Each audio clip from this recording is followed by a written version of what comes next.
pagi adik-adik, kita ketemu lagi lewat sidang online anak-anak.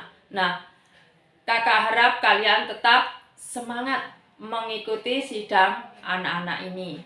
Nah, adik-adik, pagi ini kakak mau melanjutkan cerita tentang tabut Tuhan yang diambil atau dirampas orang Filistin.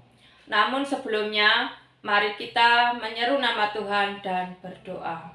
Oh Tuhan Yesus, oh Tuhan Yesus, oh Tuhan Yesus, amin.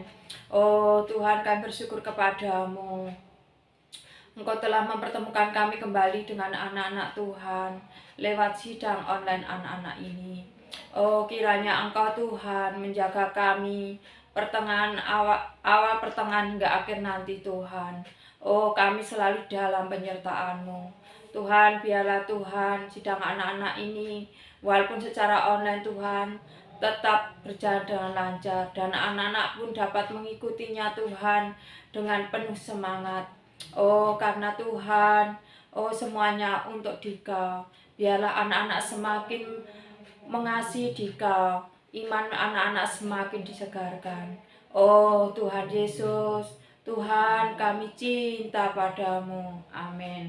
Nah, adik-adik, kemarin sudah mengetahui atau adik-adik kemarin sudah mengikuti tentang cerita tentang tabut Tuhan yang diambil atau dirampas oleh orang-orang Filistin. Nah, sesudah orang-orang Filistin ini mengambil tabut Tuhan ini, mereka taruh di Asdod, kemudian dipindahkan ke kota Gad. Nah, adik-adik, dalam cerita kemarin di kota Gad ini karena tabut Tuhan ditaruh di kota Gad, maka kota Gad pun mendapatkan malapetaka. Nah, setelah di kota Gad ini mendapatkan malapetaka, ini tabut Tuhan ini dipindahkan ke kota Ekron. Tapi adik-adik, apakah mereka mau menerima tabut Tuhan ini?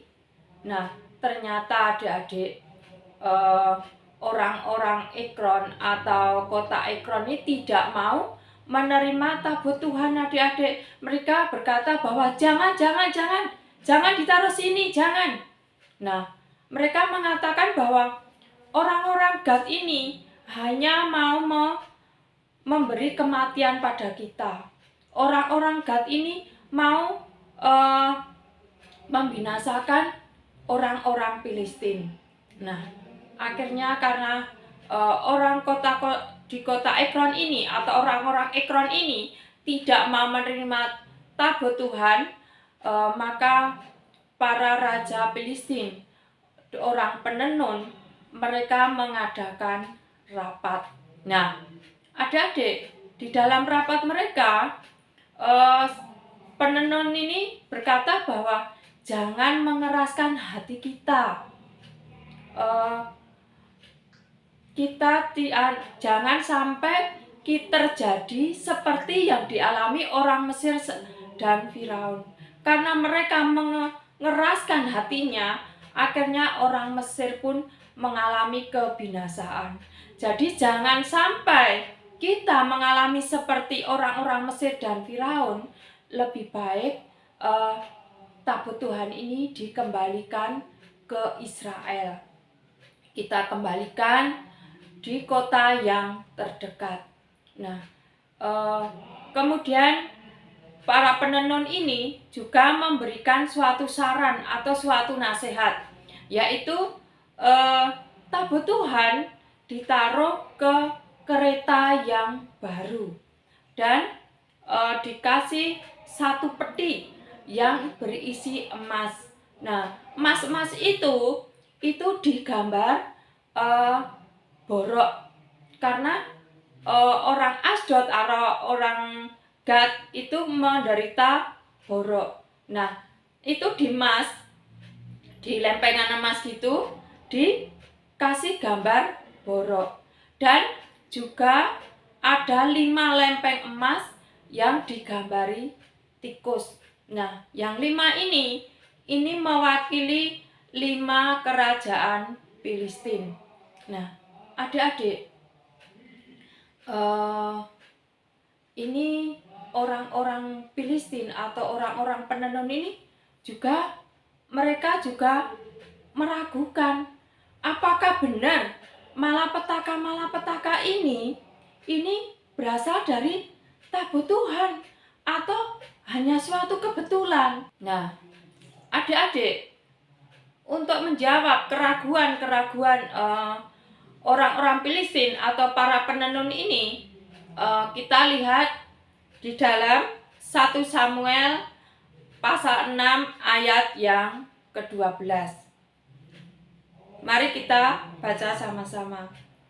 Lembu-lembu itu langsung mengikuti jalan yang ke Betsemen melalui satu jalan raya sambil menguak dengan tidak menyimpang ke kanan atau ke kiri.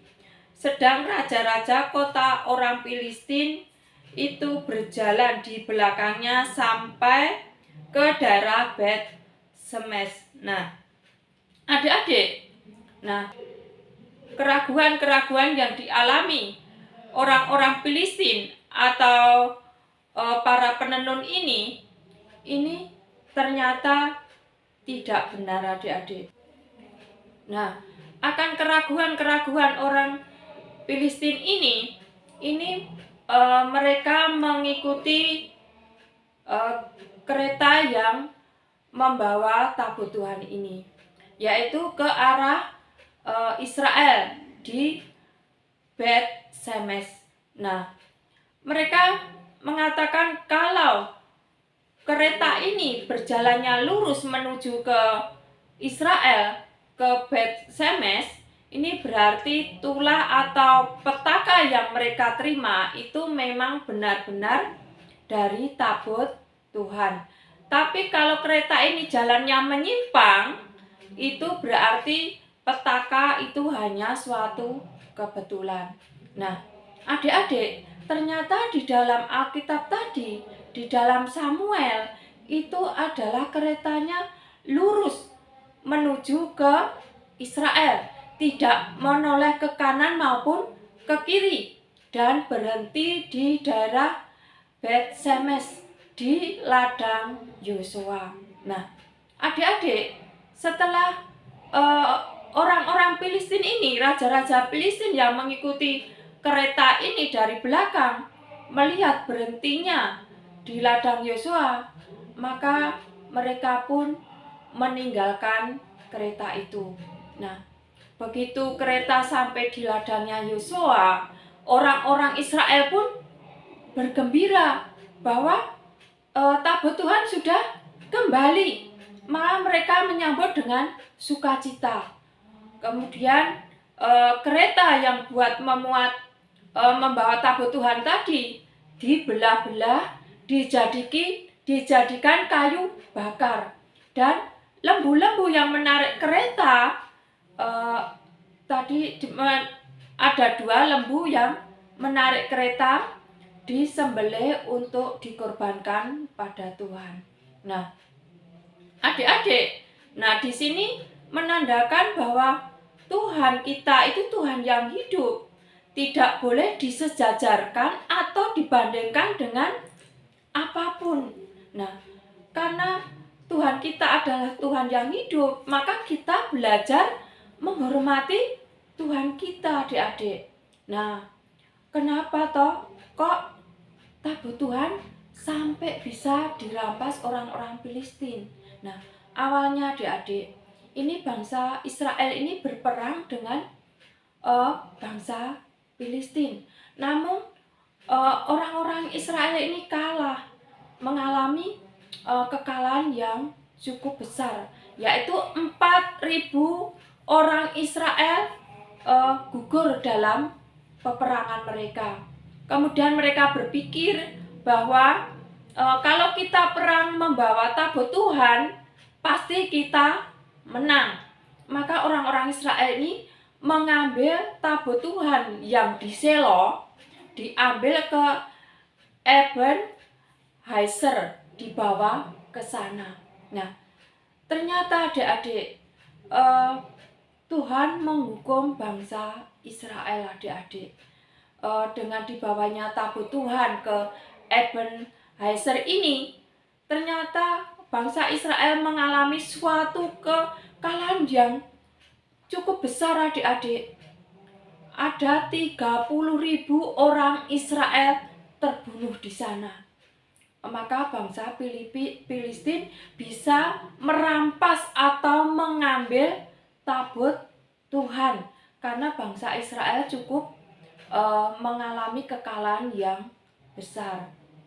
Nah, adik-adik, ini dari perjalanan ini, tabut Tuhan itu awal mulanya ada di Selo, dan kemudian diambil bangsa Israel, dibawa ke Ebenezer ini, dan sampai di sana dirampas atau diambil oleh orang-orang Filistin, dibawa ke kota Asdod.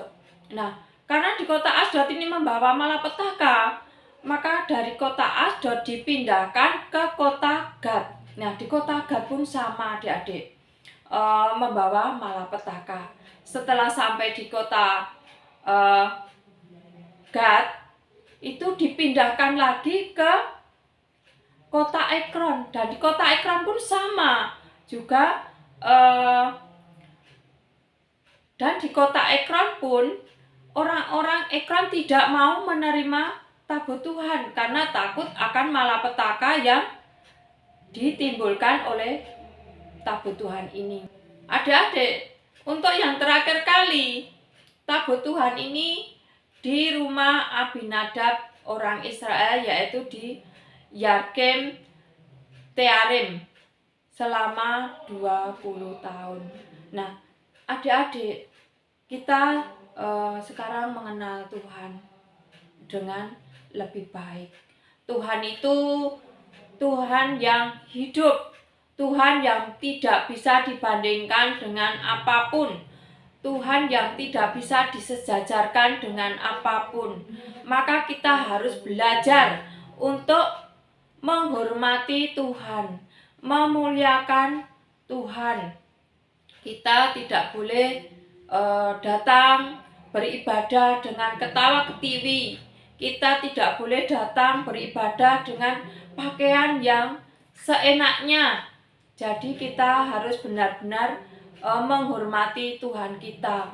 Kita belajar untuk bertindak lebih baik lagi di hadapan Tuhan. Jadi yang awalnya ikut sidang, ketawa ketiwi, lari sana lari sini, atau ikut beribadah dengan pakaian yang kurang pantas, maka adik-adik mulai saat ini adik-adik dan kakak pun juga belajar menghargai Tuhan, menghormati Tuhan. Nah, adik-adik, cerita kakak sampai di sini. Kiranya apa yang disampaikan kakak bermanfaat bagi kalian dan menyegarkan iman kalian. Kalian semakin mencintai Tuhan. Sebelum kita berpisah, mari kita menyeru nama Tuhan dan berdoa. Oh Tuhan Yesus, oh Tuhan Yesus, oh Tuhan Yesus, amin. Oh Tuhan, kami bersyukur kepadamu. Engkau telah Tuhan menyertai kami, oh awal pertengahan hingga akhir sidang anak-anak ini Tuhan. Oh Tuhan Yesus, sungguh kami bertobat di hadapan-Mu. Oh kami sering Tuhan tidak menghormati diri-Mu. Oh kami sering meremehkan di dalam ibadah-ibadah kami. Oh Tuhan Yesus, kami mohon ampun di hadapan-Mu. Oh Tuhan, kiranya semua ini dapat membawa pelajaran bagi kami. Tuhan, kami mau berlatih, oh mengikuti sidang-sidang Tuhan, oh dengan menghormati diri-Mu. Oh kami benar-benar dengan Tuhan, dengan sepenuh hati mengikuti sidang-sidang yang ada. Oh Tuhan Yesus, Tuhan sungguh kami bersyukur Tuhan, oh akan berita di pagi ini. Oh Tuhan Yesus, Tuhan kami mengingati semua anak-anak Tuhan. Jaga rawat mereka semua. Tuhan Yesus, di dalam masa liburan mereka. Oh kiranya Tuhan senantiasa menyertai mereka Tuhan. Sehingga rasa kebosanan mereka di rumah Tuhan, oh Tuhan Engkau singkirkan. Engkau memberikan suatu Tuhan, kegiatan-kegiatan yang positif bagi anak-anak semua. Oh Tuhan, di pasca pandemik ini, Tuhan Engkau yang menjaga kesehatan anak-anak Tuhan, satu persatu berserta keluarga mereka. Kiranya Engkau senantiasa menjaga dan merawat mereka semua. Oh Tuhan Yesus, Tuhan kami mengasihi-Mu. Amin.